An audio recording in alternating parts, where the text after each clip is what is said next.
না না ভাই, রাত্রে তো আপনার বালি ফালাই ফেললেন ভাই, এটা কোনো ভাই না না বলছেন আপনার তাহলে ঠান্ডা মাথায় কথা বলুন। গাজীপুরে বিগ বস গার্মেন্টসের জিএমের বিরুদ্ধে জমি দখলের অভিযোগ, এলাকায় উত্তেজনা।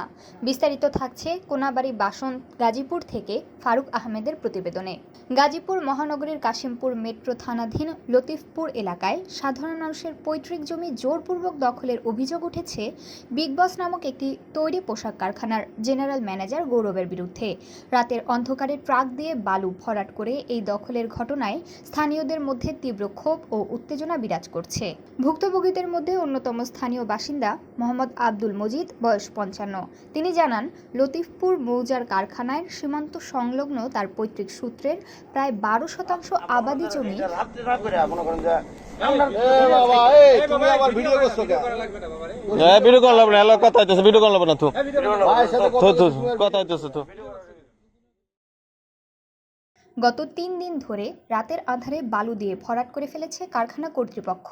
এছাড়া পাশের আরও 2 প্রতিবেশী রহিমউদ্দিন ও সোহেল মিয়ার মোট 18% জমি একইভাবে দখলের প্রক্রিয়া রয়েছে বলে অভিযোগ উঠেছে।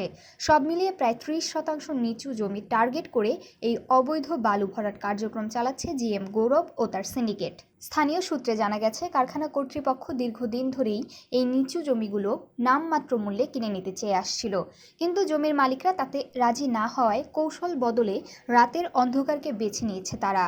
ভুক্তভোগী সোহেল মিয়া বলেন, রাত 12টার পর ডজন ডজন ট্রাক এসে আমাদের ফসলি জমিতে বালু ফেলা শুরু করেছে।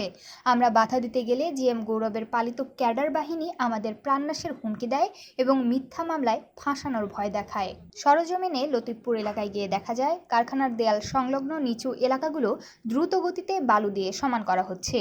স্থানীয়দের দাবি, প্রশাসনের নজরদারি এড়াতে গভীর রাত থেকে ভোর রাত পর্যন্ত এই ভরাট কাজ চালানো হয়।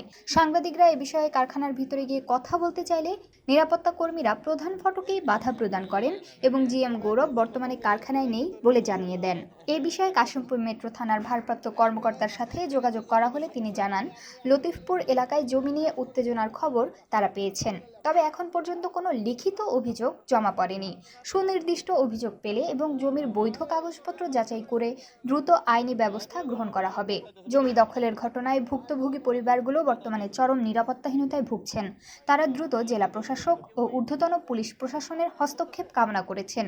অন্যথায় নিজেদের অধিকার আদায়ে এলাকাবাসীকে সাথে নিয়ে রাজপথে বড় ধরনের আন্দোলনের হুঁশিয়ারি দিয়েছেন তারা। বর্তমানে এলাকায় থমথমে পরিস্থিতি বিরাজ করছে এবং যে কোনো সময় বড় ধরনের অপ্রীতিকর ঘটনার আশঙ্কা করা হচ্ছে।